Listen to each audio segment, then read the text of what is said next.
رحمتیں دو جہاں، رحمتیں دو جہاں، رحمتیں دو جہاں، رحمتیں دو جہاں، رحمت للعالمین کی ہو گئی جلوہ گری، رحمت للعالمین کی ہو گئی جلوہ گری۔ سبحان اللہ سبحان اللہ۔ دیکھیں پیارے اسلامی بھائیوں، کھانا تو ہم بھی کھا رہے ہیں اور کھاتے رہتے ہیں، مگر وہ غذائیں جو نبی پاک علیہ الصلوۃ والسلام نے استعمال فرمائیں، وہ مشروبات جو نبی پاک نے نوش فرمائے، سبحان اللہ، ان کی کیا بات ہے۔ آپ علیہ الصلوۃ والسلام کی استعمال کردہ غذائیں لذت سے بھرپور اور وہیں طبی فوائد بھی اس کے بے شمار ہیں۔ غذائی ماہرین جو فوڈ ایکسپرٹ ہیں، ان غذاؤں کی جو خوبیاں بیان کرتے ہیں، فوائد بیان کرتے ہیں، وہ رسول غیب دان آج سے 1400 سال پہلے بیان فرما چکے۔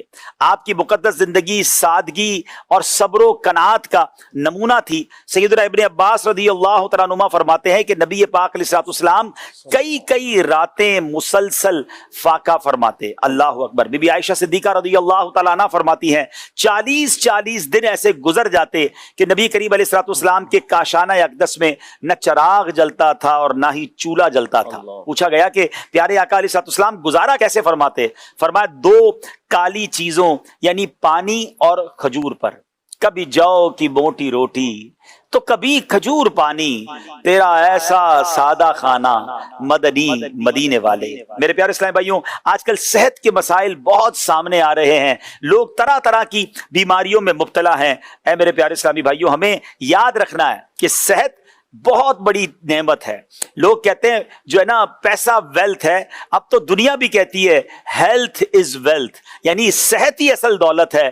دنیا بھر کی نعمتیں ہوں اور صحت ہی نہ ہو تو پھر ان دولتوں کو کیا کرنا ہے؟ تو اے میرے پیارے اسلامی بھائیوں، اور صحت بہتر بنانے کے لیے جو بیسٹ تھنگ ہے وہ آپ کا انٹیک ہے، وہ آپ کی خوراک ہے۔ بڑا پیارا جملہ امیر اہل سنت سے سننے کو ملا کہ جناب دسترخوان پر ہی صحت بنتی ہے اور دسترخوان پر ہی صحت بگڑتی ہے۔ اے میرے پیارے اسلامی بھائیوں، قرآن مجید فرقان حمید نے قدیم و جدید طب کی تمام تحقیقات کو ان 3 جملوں میں بیان فرما دیا۔ کلو وشربو ولا تسرفو، کھاؤ اور پیو اور حد سے نہ بڑھو۔ اللہ اکبر، کیا بات ہے میرے رب کے کلام کی۔ اگر اسی کو سمجھ لیا جائے نا کہ کھانا ہے پینا ہے مگر طریقے سے، حد سے نہیں بڑھنا، جو ایک ساتھ جو تباہی مچاتے ہیں لوگ دسترخوان پر اور کھانے پینے کی چیزوں میں، پھر وہ بعد میں جو ان کا حال ہوتا ہے۔ اے میرے پیارے اسلامی بھائیوں، نبی پاک علیہ الصلوۃ والسلام کا جو کھانے پینے کا انداز انتہائی قابل تقلید اور بلکہ صحت و تندرستی کی بقا کے لیے ضروری ہے۔ نبی پاک کا کیا پیارا انداز تھا کہ کھانے سے پہلے اور بعد کی دعائیں پڑھتے، خواہش کے بغیر نہ کھانا، پیٹ بھر کر نہ کھانا، ٹیک لگا کر یعنی تکیہ وغیرہ لگا کر نہ کھانا، 3 انگلیوں سے کھانا، کھانے میں عیب نہ نکالنا، اپنے سامنے سے کھانا اور کھانے سے پہلے اور بعد میں ہاتھ منہ دھونا۔ کیا پیارا انداز ہے، صفائی بھی ہے۔ آج لوگ کہتے ہیں ہائیجینک طریقے سے کھانا چاہیے، جناب کھانے کا صفائی کا خیال رکھنا چاہیے۔ اگر سنت پر عمل کر لیا جائے تو وہ ساری چیزیں ہو جاتی ہیں۔ اب میں ذرا وہ لسٹ بیان کرنے جا رہا ہوں کہ سبحان اللہ کہ نبی پاک علیہ الصلوۃ والسلام کی جو غذائیں تھیں وہ کیا تھیں۔ پیارے آقا علیہ الصلوۃ والسلام کی غذاؤں میں کدو شریف، کھجور، انگور، خربوزہ، تربوز، گوشت، دودھ، جو، شہد، سرکہ اور ستو وغیرہ شامل تھے۔ یہ وہ غذائیں ہیں، کمال دیکھیں کہ یہ تقریباً 1450 سال پہلے یوز کی گئیں اور آج بھی کسی ایک غذا کے بارے میں بھی طبی ماہرین اس کو یہ نہیں کہتے کہ یہ صحت کے خلاف ہے۔ یعنی ساری کی ساری غذائیں وہ ہیں، اللہ اکبر، جو طبی فوائد سے بھرپور ہیں، غذائیت سے بھرپور ہیں، طاقت سے بھرپور ہیں۔ سبحان اللہ۔ اب ان تمام جو ہم نے باتیں کی ہیں انشاءاللہ مبلغین سے ان کے تجربات بھی لیں گے اور کچھ ان غذاؤں کے بارے میں جانیں گے۔ ماشاءاللہ ان میں سے چند غذائیں آج ہمارے سامنے موجود ہیں۔ مجھے تو دیکھ کر منہ میں پانی آ رہا ہے کیونکہ پراپر لنچ میں نہیں کر سکا ہوں، تو انشاءاللہ امید ہے کہ اس میں سے کچھ ہم کھائیں گے بھی اور آپ بھی کھانے کھا رہے ہوں گے۔ تو اگر یہ چیزیں آپ کے دسترخوان پر ہیں تو بھی سبحان اللہ، نہیں ہے تو اب ارادتاً شامل اس نیت سے کریں کہ میرے آقا کی ادا کو ادا کر رہا ہوں۔ مفتی صاحب کیا فرمائیں گے میرے آقا کی پیاری غذائیں؟ سبحان اللہ۔ حضور صلی اللہ تعالی علیہ وسلم کی جو مبارک خوراک ہے اور جو آپ صلی اللہ تعالی علیہ وسلم کہ کھانے کا انداز ہے، اس میں صحت بھی ہے، اس میں لذت بھی ہے، اور اس میں تمام چیزیں ہیں۔ آج جو دنیا پریشان ہے، یا ہم خود پریشان ہو جاتے ہیں بعض اوقات، جب ہم پیچھے نتیجہ نکالتے ہیں تو نتیجہ وہی نکلتا ہے کہ جو سرکار صلی اللہ تعالیٰ علیہ وسلم کے جو سنت طریقہ تھا کھانے کا، کہ بھوک سے کم کھائے، پیٹ بھر کر نہ کھائے، اور جو ہے وہ حرص سے نہ کھائے۔ تو اگر بندہ ان ساری چیزوں کو کنٹرول کر لے تو صحت مند بھی رہے گا، اور اچھی زندگی بھی جیے گا، اور بہت زیادہ خرچ سے بھی بچے گا۔ جو آپ نے آیت تلاوت کی کہ دین اسلام نے کھانے پینے سے منع نہیں کیا، کلو وشربو، جیسے یہ بھی جو دن ہے، آج کا دن ہے، اور عید کے جو ایام ہیں، یہ اللہ تبارک و تعالیٰ کی طرف سے ضیافت کے ایام اور کھانے پینے کے ایام ہیں، کہ اس میں کوئی روک ٹوک نہیں، بلکہ اس میں تو روزہ رکھنا حرام ہے، کہ اگر کوئی یہ چاہے کہ میں روزہ رکھ لوں، روزہ رکھنا ہی حرام ہے۔ تو اب یہ ہماری ضیافت کے لیے ہی اللہ پاک نے اہتمام فرمایا کہ یہ جو ہے وہ جانور ذبح ہوئے، ہم اس کا گوشت کھائیں گے۔ لیکن وہی بات ہے کہ ضیافت میں اگر اعتدال نہ رہے، حرص ہو اور حاجت سے زیادہ کھائے، تو پھر اس کا نتیجہ بھی جو ہے وہ درست نہیں نکلتا ہے۔ تو یہ جو آج گوشت کا دن ہے، اور جو ہے وہ ہر امیر غریب تقریباً تمام لوگوں تک پہنچ ہی جاتا ہے، تو اس میں اس بات کو بندہ خیال رکھے، نبی کریم صلی اللہ تعالیٰ علیہ وسلم کی بھوک کا بھی احساس رکھے، کہ سرکار صلی اللہ تعالیٰ علیہ وسلم، اب ہم سنیں گے گوشت تناول فرمایا، لیکن ساتھ یہ بھی کہ آپ کے گھر میں اتنے دن فاقے بھی ہوا کرتے تھے، اور پھر سرکار صلی اللہ تعالیٰ علیہ وسلم کا کھانے پینے کے معاملے میں ایثار، کہ اگر گھر میں موجود ہے اپنے لیے، کوئی مہمان آ گیا تو گھر میں پیغام بھیجتے کہ کچھ ہے تو مہمان کو پیش کر دیتے۔ تو یہ جو چیزیں ہیں ایثار والی اور قربانی والی، اور اپنا کھانا دوسروں کو پیش کر دینا، اور ضرورت کے مطابق کھانا، اور کھانے میں بھی یوں تقسیم کہ جو ہے وہ کچھ پانی کے لیے، کچھ کھانے کے لیے، اور کچھ ہوا کے لیے، یعنی 3 حصے کر لیے جائیں بھوک کے، تو اس میں ایک حصے کو کھانے سے جو ہے وہ پر کیا جائے، باقی 2 حصے چھوڑ دیے جائیں۔ تو اسی میں ہی بلڈ پریشر کا بھی علاج ہے، شوگر کا بھی علاج ہے، اور ہر بیماری کا علاج ہے۔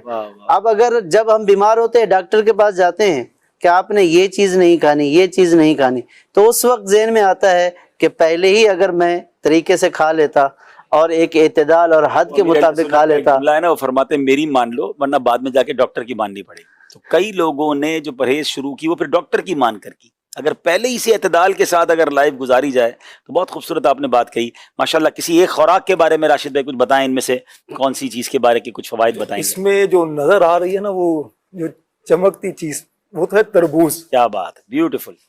تربوز جو ہے یہ کھانا سنت بھی ہے، اور آج کل سیزن بھی آیا ہوا ہے، زبردست تربوز آیا سیزن ہے گرمیوں میں۔ میں تربوز پر ایک بات کر دوں تاکہ پھر آپ کو اور مزہ آئے گا بات کر۔ میں ابھی پچھلے دنوں مصر تھا، مفتی صاحب میں نے دنیا میں تربوز کھایا، it is one of my favourite پھل نا، اور یہ واقعی بہت زبردست پھل ہے، پانی پانی، اس میں 90% تو پانی ہے، اور اس کا فائدہ ہی فائدہ ہے۔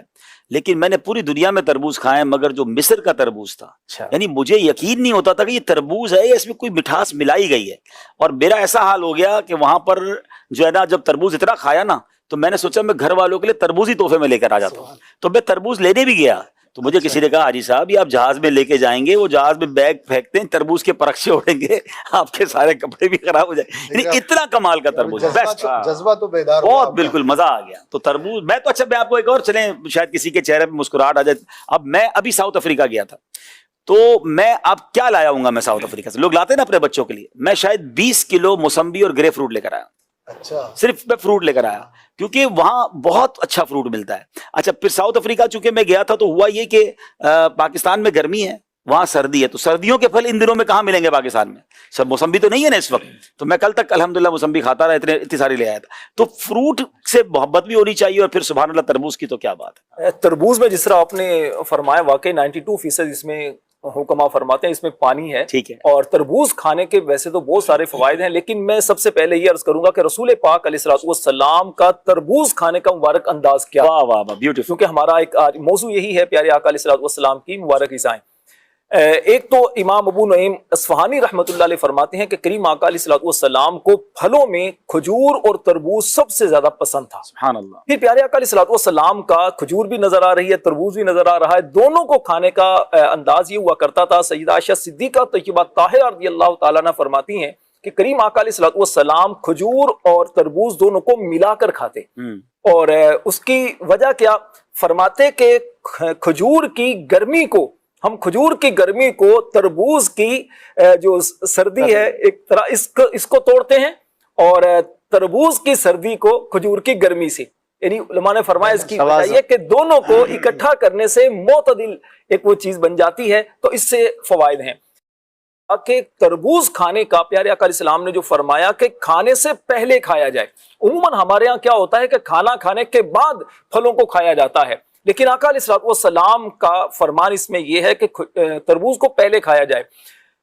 علامہ ابن شہاب زہری رحمۃ اللہ علیہ، آپ ایک مرتبہ بادشاہ عبد الملک بن مروان کے پاس بیٹھے تھے، دعوت کا ماحول تھا، تو کھانا وغیرہ کھانے کے بعد تربوز پیش کیا گیا. تو اس وقت آپ نے فرمایا کہ رسول پاک علیہ الصلوۃ والسلام نے فرمایا کہ کھانے سے پہلے تربوز کھانا پیٹ کو بھی صاف کرتا ہے اور بیماری کو جڑ سے ختم کر دیتا ہے. جب بادشاہ نے یہ بات سنی تو اس نے خادم سے کہا، اور خادم 1,00,000 درہم لے کر آیا. تو پھر بادشاہ نے ان کو پیش کی اور کہا کہ یہ حدیث اگر آپ پہلے سناتے تو ہم پہلے تربوز کو کھاتے. تو اس میں دیکھیے ہمارے لیے بھی ایک چیز یہی ہے، طبی طور پہ بھی ڈاکٹرز بھی کہتے ہیں کہ یہ پہلے ہضم ہو جاتا ہے تو پہلے فروٹ کھانا چاہیے. ہمارا کھانا نپٹ جاتا ہے، اس کے بعد فروٹ لائے جاتے ہیں. تو اگر فروٹ پہلے دسترخوان پر لے آیا جائے تو آپ ہائیجینک کھانا، اچھا کھانا پہلے کھا لیں گے تو باقی چیزیں تھوڑا کم کھائیں گے تو اور بھی صحت کے لیے اچھا رہے گا. ہاں، تو اس طرح اگر ان چیزوں کا خیال کیا جائے. اچھا، اسی طرح چونکہ یہ جو کھجور ہوتی ہے تو کھجور میں چونکہ گرم ہے، جیسے آج کل گرمیوں کا سیزن ہے، تو اس میں بھی یہ ہے جس طرح فرمایا نا کہ سنت کی نیت سے کھجور کھانا بڑی اچھی بات ہے، سعادت کی بات ہے. لیکن اب چونکہ نفس کو مزہ آ رہا ہے تو اتنی زیادہ کھا لی جائے کہ جس کی وجہ سے پھر پریشانی ہو جائے. تو اس سے بہتر یہ ہے کہ اس طرح کے معاملات میں ڈاکٹر سے مشورہ کریں. ماشاءاللہ، بہت زبردست جناب، کیا پیاری پیاری باتیں ہو رہی ہیں. اچھا، مشروبات بھی سامنے موجود ہیں اور اس میں سے بھی کچھ مشروبات، ٹھنڈا پانی پیارے آقا کو پسند تھا، اور یہاں جناب دودھ بھی موجود ہے، سرکہ بھی موجود ہے. اب سرکہ ظاہر مشروب کے طور پہ تو یوز نہیں ہوتا ہوگا، سالن کے طور پہ، سالن کے طور پہ یوز ہوتا ہے. پھر اصل شہد بھی موجود نظر آ رہا ہے. کیا بات ہے، یہ بھی نبی پاک بہت پسند فرماتے. تو بڑی خوبصورت غذائیں یہاں موجود ہیں. ہمارے اگلے اسلامی بھائی کچھ اس بارے میں، کسی غذا کے بارے میں ارشاد فرمائیں. یہ خربوزے کے بعد ککڑی اور اس کے بعد خربوزہ رکھا ہے جی. تو خربوزے کے بارے میں بھی حضور سید عالم صلی اللہ تعالی علیہ وسلم کا ایک عمل مبارک ملتا ہے. خادم رسول اللہ حضرت سیدنا انس بن مالک رضی اللہ تعالیٰ عنہ حدیث بیان کرتے ہیں کہ حضور علیہ الصلوۃ والسلام خربوزے کی ٹھنڈک کھجور کی گرمی کو ختم کر دے گی. حضور علیہ الصلوۃ والسلام یہ فرمایا کرتے تھے کہ خربوزے کی ٹھنڈک کھجور کی گرمی کو ختم کر دے گی، یعنی اس کو ساتھ بھی تناول فرمایا کرتے تھے. اور اسی طرح حضور علیہ الصلوۃ والسلام کبھی خربوزے کو روٹی کے ساتھ، کبھی شکر کے ساتھ، اور بسا اوقات کھجور کے ساتھ تناول فرمایا کرتے تھے. اب دیکھیے خربوزہ جو ہے، آج کل ہم گوشت بھی کھاتے ہیں تو بڑے کا گوشت تھوڑا اس کی جو تاثیر ہے وہ گرم ہوتی ہے، تو خربوزے کی تاثیر جو ہے یہ ٹھنڈی ہوتی ہے، تو یہ گرمی کی شدت کو بھی کم کرتا ہے. اور ہم دیکھیں کہ یہاں پر خربوزہ موجود ہے، تو خربوزہ ابھی موسم بھی ہے، آ بھی رہا ہے، تو ہم کھاتے بھی ہوں گے، ہو سکتا ہے ہمارے گھر کے اندر بھی موجود ہو. تو مدنی چینل کے ناظرین جو دیکھ رہے ہیں، اگر ان کے گھروں میں بھی موجود ہے تو پہلے تو آپ ایسے ہی لے کر آ جاتے ہوں گے، کھا لیتے ہوں گے. لیکن اب بازار سے خریدنے بھی جائیں، مارکیٹ جائیں، اور گھر پر اگر کھا رہے ہیں تو خریدے بھی سنت کی نیت سے، یعنی میں سنت پھل کھانے کی نیت سے خرید رہا ہوں. اور اس کے بعد جب اس کو تناول کریں تو اس وقت بھی سنت کی نیت کر لیں، کیونکہ نیت کر لیں گے تو یہ ویسے ہی کھانا آپ کے لیے تھا تو مباح، لیکن اب نیک عمل بن جائے گا. نیت اچھی میرے ذہن میں تھا مفتی صاحب کہ یہ تقریباً کھانے ہمارے استعمال میں رہتے ہیں، تو کیا نیت کر کے خریدتے وقت اور کھاتے وقت تو اس پر ثواب بھی ملے گا؟ جی بالکل، اصل تو یہ ہے کہ یہ مباح ہے. ٹھیک ہے. اور اب اگر اس سے مباح میں اگر ثواب کی نیت کر لی جائے تو اس سے جو ہے وہ ثواب بھی حاصل ہوتا ہے، مستحب کے درجے میں چلا جاتا ہے اور اس پر ثواب حاصل ہوتا ہے. تو اب جو ویسے ہی خربوزہ کھاتا ہے لیکن اس نیت سے کھائے کہ پیارے آقا صلی اللہ تعالی علیہ وسلم نے تناول فرمایا، میں اس لیے کھا رہا ہوں، تو اس سے انشاءاللہ مباح سے مراد جائز ہے. ہاں جائز ہے، شریعت نے یعنی کھائیں، نہ اس پر گناہ ہے نہ ثواب ہے، اور ہمارے لیے اس کو حلال کر دیا گیا. ٹھیک ہے. لیکن اگر آپ اس کھانے سے ثواب بھی حاصل کرنا چاہتے ہیں تو پھر جیسے امام غزالی نے فرمایا کہ جب بھی بندہ کھانا کھائے تو یہ نیت کر لے کہ میں عبادت پر قوت حاصل کرنے کی نیت سے یہ کھانا کھا رہا ہوں، یا یہ ہے کہ میں یہ کھانا اس لیے کھا رہا ہوں کہ میں صحت مند رہوں اور اس طرح اللہ تبارک و تعالیٰ کی فرما برداری والے اعمال جو ہے وہ کرتا رہوں، اپنی صحت کو جو ہے وہ اللہ پاک کی اطاعت والے اعمال میں جو ہے وہ صرف کروں۔ تو اگر یہ نیت ہوگی یا سنت کی نیت ہوگی تو انشاءاللہ پیٹ تو ویسے ہی بھرے گا، کھانا تو ویسے ہی کھانے کا ثواب بھی ملے گا، کھانے کا ثواب بھی ملے گا۔ ناظرین اب غور کریں کیا پیاری شریعت ہے ہماری۔ آپ اس وقت کھانا کھا رہے ہوں گے، دسترخوان پر بہت ساری چیزیں ہوں گی، اور کھانا کھاتا ہی بندہ انرجی کے لیے ہے، لیکن اگر یہ نیت ہو کہ سنت بھی ہے کھانا کھانا، اور پھر جناب میں اس کھانے سے جو قوت ملے گی اللہ کی عبادت پر صرف کروں، تو انشاءاللہ یہ نیتوں کے ساتھ اگر کھانا کھاؤ، اور پھر یہ پرٹیکولر چیز ہے، بڑی پیاری ہمارے بھائی نے بات کی کہ بھائی فروٹ خریدتے وقت بھی اگر نیت ہو جائے کہ پیارے آقا کو خربوزہ پسند ہے، اپنے لیے اپنے بچوں کے لیے لے جا رہا ہوں، تربوز لے جا رہا ہوں، ککڑی لے جا رہا ہوں، اور جو بھی چیزیں کھجور وغیرہ، تو سبحان اللہ خریدنے سے لے کر پھر کھانے تک نبی پاک کی یاد بھی رہے گی، اور سبحان اللہ برکتیں بھی مل جائیں گی، پسندیدہ چیز بھی ہے، اور فائدہ بھی کیوں نہ اٹھائیں، ثواب بھی کیوں نہ اٹھائیں۔ تو کیا بات ہے، بات آپ سے پوچھنی تھی، بلکہ دو سوال ہے چھوٹے چھوٹے سے۔ ایک سوال تو یہ ہے کہ آپ نے جیسے تربوز کے بارے میں بتایا، یہ آپ کو پسند ہے، تو اس طرح کون سے پھل ایسے ہیں جو آپ شوق سے پھل کھاتے ہیں؟ اور دوسری بات یہ بھی معلوم ہوئی ہے کہ